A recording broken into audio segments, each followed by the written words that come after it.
Hi hello ಎಲ್ರಿಗೂ ಶುಭೋದಯ. ನಮ್ಮ ಮನೆಗೆ ಪೂಜೆ ಆಗಿದೆ. ನಾನೊಂದು ವಿಸ್ಮಯ ಸ್ಥಳ ತೋರಿಸ್ತೀನಿ, ಪವಾಡ ಸ್ಥಳ. ಇದು ಬಂದು ನಮ್ಮೂರಿಂದ 8 ಕಿಲೋಮೀಟ್ರ್ ಆಗುತ್ತೆ, ಆಲುಚಿಲುಮೆ ಬೆಟ್ಟ ಅಂದ್ಬಿಟ್ಟು.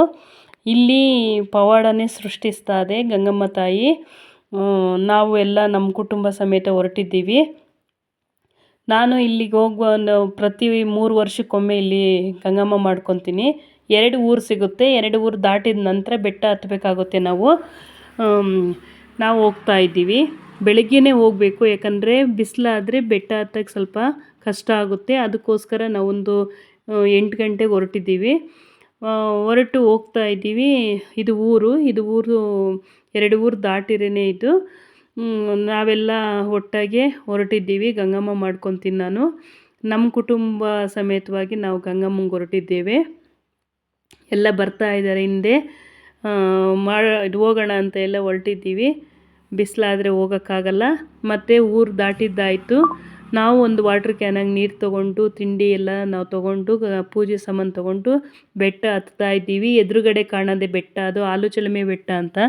ಇದು ತುಂಬ ಪ್ರಸಿದ್ಧವಾದ ಸ್ಥಳ ಇದು, ಮತ್ತು ಪವಾಡ ಸ್ಥಳ. ದೇವಸ್ಥಾನ ಇಲ್ಲ, ಏನೂ ಇಲ್ಲ.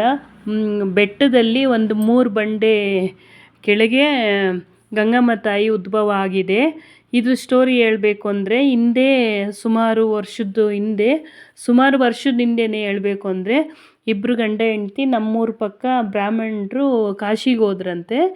ಕಾಶಿಗೆ ಹೋದರೆ ಅಲ್ಲಿ ಮಕ್ಕಳಿಲ್ಲ ಅಂತ ಹೋಗಿದ್ರಂತೆ. ಅಲ್ಲಿ ಕೇಳಿರಂತೆ, ನೀವು ಎಲ್ಲಿಂದ ಬಂದಿಯೋದು ಹೆಂಗೆ ಅನ್ನೋ ಹೊತ್ತಿಗೆ ಅವ್ರು ಹೇಳಿದ್ರಂತೆ, ನಾವು ಹಿಂಗೆ ಬೆಂಗಳೂರು ಗ್ರಾಮಾಂತರ ದೊಡ್ಡಬಳ್ಳಾಪುರ ತಾಲೂಕು ಒಂದು ಹಳ್ಳಿಯಿಂದ ಬಂದಿದ್ದೀವಿ ಅನ್ನೋದಕ್ಕೆ ಅವರು ಸ್ವಾಮಿಯರು ಹೇಳಿರಂತೆ, ಅಲ್ಲಿ ನಿಮಗೆ ಅಲ್ಲಿ ಆ ಬೆಟ್ಟದೊಳಗೆ 3 ಬಂಡೆ ನೆಲೆ ಹಾಕಿದೆ. ಆ ಬಂಡೆ ಕೆಳಗೆ ಈ ಕಾಶಿ ತೀರ್ಥನೇ ಅಲ್ಲಿ ಉದ್ಭವ ಆಗ್ತಾ ಇದೆ. ಹೋಗಿ ನೀವು ನೋಡಿ, ಹುಡುಕಿ, ಇಲ್ಲಿ ಬರೋ ಅವಶ್ಯಕತೆನೇ ಇಲ್ಲ ಅಂದಾಗ ಅಲ್ಲಿಗೆ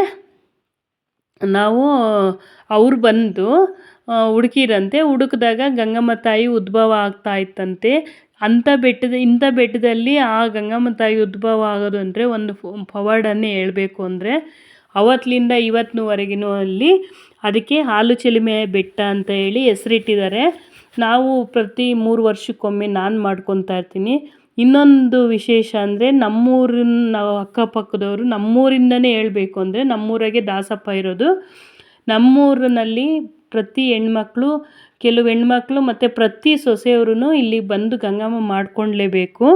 ಆ ತಾಯಿಗೆ ಇಲ್ಲಿ ಗಂಗಮ್ಮ ಮಾಡ್ಕೊತಾರೆ. ಇದು ತುಂಬ ಪವಾಡವಾದ ಸ್ಥಳ. ನೋಡ್ತಾ ಇರ್ಬೋದು, ಹತ್ತಾ ಇದ್ದೀವಿ. ಸ್ವಲ್ಪ ಬಿಸಿಲಾಗೇ ಹೋಯಿತು ಹತ್ತಲಿಕ್ಕೆ. ತುಂಬ ವಿಸ್ಮಯಕಾರಿ ಪವಾಡ ಸ್ಥಳನೇ ಅಂತ ಹೇಳ್ಬೋದು. ಅವತ್ತಿನಿಂದ ಇವತ್ತಿನವರೆಗೂ ಇಲ್ಲಿ ಗಂಗಮ್ಮ ಅಂತ. ಮತ್ತು ಇನ್ನೊಂದು ದಾರಿ ಮಾಡಬೇಕು ಅಂತ ಎಷ್ಟೋ ಪ್ರಯತ್ನ ಪಟ್ಟರು, ದಾರಿ ಆಗ್ತಾ ಇಲ್ಲ ಇಲ್ಲಿ. ಇದೇ ಥರನೇ ಹತ್ತಿ ಬರಬೇಕು ತಾಯಿ ಸನ್ನಿಧಿಗೆ.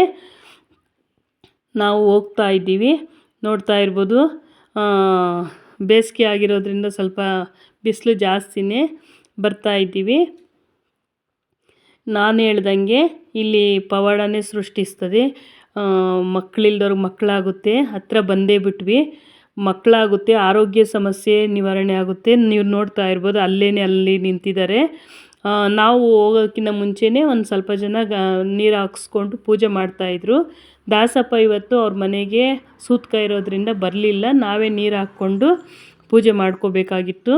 ಅವ್ರು ಬವನಾಸಿ ತಂದು ಬವನಾಸಿ ಒಳಗೆ ತೀರ್ಥ ಹಾಕಿ ನಮ್ಮ ಮೇಲೆ ನೀರು ಹಾಕಿರೇನೆ ಒಳ್ಳೆಯದು. ಇವತ್ತಾಗಲಿಲ್ಲ, ನಾವೇ ಹೋಗ್ತಾ ಇದ್ದೀವಿ. ನಾವು ಹೋಗೋಕ್ಕಿಂತ ಮುಂಚೆ ಒಂದು ಸ್ವಲ್ಪ ಜನ ಪೂಜೆ ಮಾಡ್ತಾಯಿದ್ರು. ಹೋಗ್ತಾ ಇದ್ದೀವಿ, ಬೆಟ್ಟ ಹತ್ತಿ ಹೋಗ್ತಾ ಇದ್ದೀವಿ.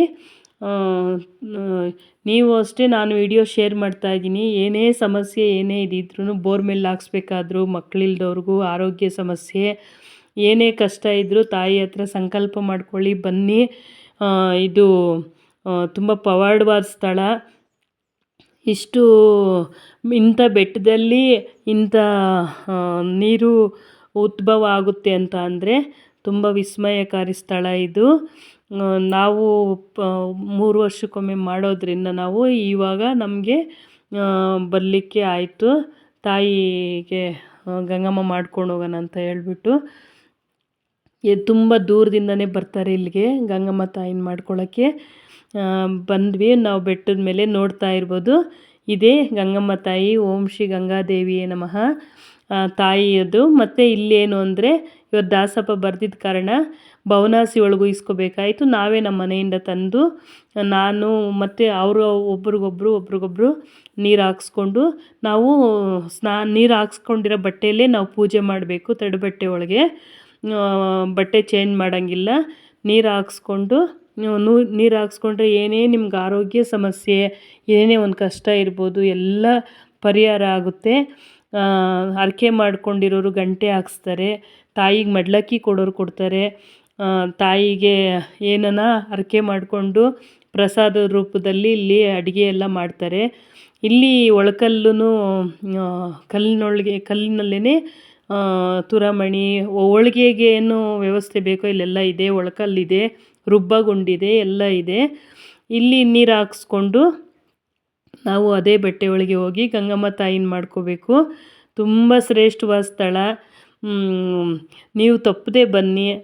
ತುಂಬ ದೂರದಿಂದ ಬಂದು ಇಲ್ಲಿ ಗಂಗಮ್ಮ ಮಾಡ್ಕೊಂಡು ಹೋಗ್ತಾರೆ. ಗಂಗಮ್ಮ ಮಾಡಿಕೊಂಡು ಹೋಗಿ ಅವ್ರು ಹರಕೆ ಮಾಡ್ಕೊತಾರೆ. 3 ವರ್ಷಕ್ಕೆ 5 ವರ್ಷಕ್ಕೊಮ್ಮೆ ಅಂತ ಇಲ್ಲಿ ಪೂಜೆ ಮಾಡ್ತಾಯಿದ್ದಾರೆ. ನೋಡ್ತಾ ಇರ್ಬೋದು. ಅಲ್ಲಿ ಆ ಕಡೆ ನೀರಿದೆ, ತುಂಬ ಆಳನೇ ಇದೆ ಅದು. ಆದರೂ ಉದ್ಭವ ಆಗ್ತಾನೇ ಇರುತ್ತೆ ನೀರು. ತುಂಬ ಪವಾಡವಾದ ಸ್ಥಳ. ಇಲ್ಲಿ ನಾವು ಏನು ನಿಮಗೇನು ಮನಸ್ಸಿನಲ್ಲಿ ಒಂದು ಬ್ಲೌಸ್ ಪೀಸೇ ಆಗಲಿ, ಒಂದು ಸ್ಯಾರಿ ಆಗಲಿ ಏನನ್ನ ಇಟ್ಕೊಂಡು ಇಲ್ಲಿ ಪೂಜೆ ಮಾಡ್ಬೋದು. ತುಂಬ ಒಳಿತು ಕಾಣುತ್ತೆ.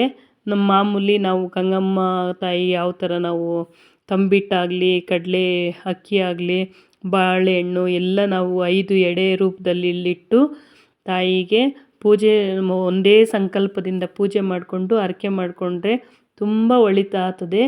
ಅದರಲ್ಲಿ ಎಕ್ಸಾಂಪಲ್ ಅಂದರೆ ನಾನೇ. ಅದಕ್ಕೋಸ್ಕರ ನಾನು ಇವಾಗ ವಿಡಿಯೋ ಮಾಡಬೇಕು ಅಂತ ಹೇಳಿ ವಿಡಿಯೋ ಮಾಡಿ ನಾನು ಹಾಕ್ತಾಯಿದ್ದೀನಿ. ನನ್ನ ಮಗ ಹುಟ್ಟಿದ್ದಿಲ್ಲೇನೆ. ನನ್ನ ಮಗನಿಗೆ ನಾನು ಹರಕೆ ಮಾಡ್ಕೊಂಡು ಗಂಟೆ ಹಾಕ್ಸಿದ್ದೆ. ಇವಾಗ ನಮ್ಮ ಮಗ ಮತ್ತು ಸೊಸೆ ಎಲ್ಲ ನಾವು ಒಟ್ಟಾಗೆ ಬಂದು ಮಾಡ್ತಾಯಿದ್ದೀವಿ. ತುಂಬ ಒಳಿತು ಕಾಣ್ತದೆ. ಅಷ್ಟೇ ಒಂದು ಪವಾಡ ಸ್ಥಳ ಅಂತ ಹೇಳ್ಬೋದು. ತುಂಬ ದೂರದಿಂದ ಬರ್ತಾಯಿದ್ದಾರೆ. ನೀವು ಅಷ್ಟೇ ವಿಡಿಯೋ ನೋಡಿದವರೆಲ್ಲ ಒಮ್ಮೆ ಆದರೂ ಇಲ್ಲಿ ಬಂದು ನಿಮ್ಮ ಕಷ್ಟಗಳನ್ನ ತಾಯಿ ಹತ್ರ ಸಂಕಲ್ಪ ಮಾಡಿಕೊಂಡು ಪೂಜೆ ಮಾಡಿಸ್ಕೊಂಡು ಹೋಗಿ ಹರಕೆ ಮಾಡ್ಕೊಳ್ಳಿ. ತುಂಬಾ ಒಳಿತಾಗುತ್ತೆ. ಈ ತೀರ್ಥ ತೊಗೊಂಡೋಗಿ ಮನೆಗೆಲ್ಲ ಹಾಕಿ, ಮತ್ತು ನಿಮ್ಮ ಬೋರ್ಮೇಲಿದ್ದರೆ ನಿಮ್ಮ ಬೋರ್ಮೇಲ್ಗೆ ಹಾಕಿ. ತಾಯಿ ಬೋರ್ಮೇಲ್ ಹಾಕ್ಸ್ಬೇಕಾದ್ರೆ ಕೇಳ್ಕೊಳ್ಳಿ. ತಾಯಿಗೆ ತೀರ್ಥ ತೊಗೊಂಡೋಗಿ ನೀವು ಬೋರ್ಮೇಲ್ ಹಾಕ್ಸೋವಾಗ ಆ ತೀರ್ಥ ಹಾಕಿ ಇದು ಮಾಡ್ಬೋದು. ತುಂಬ ಒಳಿತು ಕಾಣ್ತದೆ. ಸುತ್ತಮುತ್ತ ಹಳ್ಳಿಯವರು ಎಲ್ಲನೂ ಪ್ರತಿಯೊಬ್ಬರು ಮಾಡ್ತಾರೆ. ತುಂಬ ಒಳ್ಳೆಯದಾಗಿದೆ. ಹೇಳಬೇಕು ಅಂದರೆ ಮತ್ತೊಮ್ಮೆ ಹೇಳ್ತೀನಿ. ಇದ್ರ ಹೆಸ್ರು ಬಂದು ಆಲಚಲ್ಮೆ ಬೆಟ್ಟ ಅಂದ್ಬಿಟ್ಟು. ನಮ್ಮ ಬೆಂಗಳೂರು ಗ್ರಾಮಾಂತರ ದೊಡ್ಡಬಳ್ಳಾಪುರದ ಇಂದ 35 ಕಿಲೋಮೀಟ್ರ್ ಆಗುತ್ತೆ. ಇಲ್ಲಿಗೆ ಒಂದು ಮೇನ್ ರೋಡ್ ಇದೆ, ಅಲ್ಲಿಗೆ ಬಸ್ ಬರೋದು. ಅಲ್ಲಿಂದ ನಾವು ಕಾಡ್ಕುಂಟೆ ಅಂತ ಅಲ್ಲಿಗೆ ಸ್ಟಾಪ್ ಕೊಡ್ತಾರೆ. ಅಲ್ಲಿಂದ ನಾವು ಬಂದು ಇಲ್ಲಿ ಪೂಜೆ ಮಾಡ್ಕೋಬೋದು. ಇದು ಅಂದರೆ ಮೇಲೆ ಶಿವ ಮತ್ತು ನಂದಿ ಇದ್ದಾರೆ. ಇಲ್ಲಿ ಬ್ರಾಹ್ಮಣ್ಸೇ ಅವರೇ ಅವಾಗ ಆ ವಂಶಸ್ಥರೇ ಬಂದು ಇಲ್ಲಿ ಇದು ಪ್ರತಿಷ್ಠಾಪನೆ ಮಾಡಿದ್ದಾರೆ. ಶಿವ ಮತ್ತು ನಂದಿ ಇಲ್ಲಿ ಪೂಜೆ ಮಾಡಬೇಕು. ಇಲ್ಲಿ ಪೂಜೆ ಮಾಡ್ಕೊಂಡೆಲ್ಲ ಆಯಿತು ನಮ್ಮದು. ನಾವು ತಿಂಡಿ ತಿನ್ನೋಕೆ ಅಂತ ಕೂತ್ಕೊಂಡ್ವಿ. ಕೆಲವೊಮ್ಮೆ ಇಲ್ಲಿ ಅಡುಗೆನೂ ಮಾಡಿಸ್ತಾ ಇರ್ತಾರೆ ಹರಕೆ ಮಾಡ್ಕೊಂಡಿರೋರು. ಇಷ್ಟು ಕಠಿಣವಾದ ಬೆಟ್ಟದಲ್ಲೂ ಅವರು ಹರಕೆ ಮಾಡಿಕೊಂಡು ಪ್ರಸಾದ ರೂಪದಲ್ಲಿ ಅಡುಗೆ ಮಾಡಿ ತಾಯಿಗೆ ಅಭಿಷೇಕ ಇಟ್ಟು ಊಟ ಪ್ರಸಾದ ಕೊಡ್ತಾರೆ. ಸೋಮವಾರನೇ ತುಂಬ ಶ್ರೇಷ್ಠ. ಸೋಮವಾರ 1 ವಾರಕ್ಕೊಮ್ಮೆನೇ ಇಲ್ಲಿ ಪೂಜೆ. ಅಷ್ಟು ಶ್ರೇಷ್ಠವಾದ ಸ್ಥಳ. ಇಲ್ಲೆಲ್ಲ ಆಯಿತು. ಮತ್ತೊಮ್ಮೆ ಇಲ್ಲಿ ಡೌನಿಗೆ ಬಂದರೆ ರಾಮದೇವರು ಅಂತ ಇದೆ. ನಾನು ತೋರಿಸ್ತಾ ಇದ್ದೀನಿ ನೋಡಿ ನಿಮಗೆ. ರಾಮದೇವರು ಅಂದ್ಬಿಟ್ಟು ಒಂದು ಕಲ್ಯಾಣಿ ಒಳಗೆ ಒಂದು ಕಲ್ಲಿನ ರೂಪದಲ್ಲಿ ಸ್ವಾಮಿ ನೆಲೆಗೊಂಡವರು ಇಲ್ಲಿ. ಇದು ಅಷ್ಟೇ ತುಂಬ ಪವಾಡವಾದ ಸ್ಥಳ. ಇಲ್ಲಿ ಕಲ್ಯಾಣಿ ಒಳಗೆ ನೀರಿರುತ್ತೆ ಮಳೆಗಾಲದಲ್ಲಿ. ಇವಾಗ ಬೇಸಿಗೆ ಆಗಿರೋದ್ರಿಂದ ಗಂಗಮ್ಮ ತಾಯಿ ಅಲ್ಲಿ ಮೇಲ್ಗಡೆ ತುಂಬ ಹರಿದು ಬಂದಿರೋ ನೀರೇ ಇಲ್ಲಿ ಬರುತ್ತೆ. ಇನ್ನೊಂದು ಪವಾಡನೇ ಅನ್ಬೋದು. ಇಲ್ಲಿ ಪೂಜೆ ಮಾಡಿಕೊಂಡು ನಾವು ಎಲ್ಲ ಮನೆ ಕಡೆ ಹೊರಟ್ವಿ. ನನ್ನ ವಿಡಿಯೋ ಇಷ್ಟ ಆದಲ್ಲಿ ಶೇರ್ ಮಾಡಿ, ಸಬ್ಸ್ಕ್ರೈಬ್ ಮಾಡ್ಕೊಳ್ಳಿ. ಯಾರೆಲ್ಲ ವಿಡಿಯೋ ನೋಡಲ್ವ ವಿಡಿಯೋ ನೋಡಿ. ಮತ್ತೊಂದು ವಿಡಿಯೋ ಜೊತೆಗೆ ನಾನು ಬರ್ತೀನಿ. Thank you.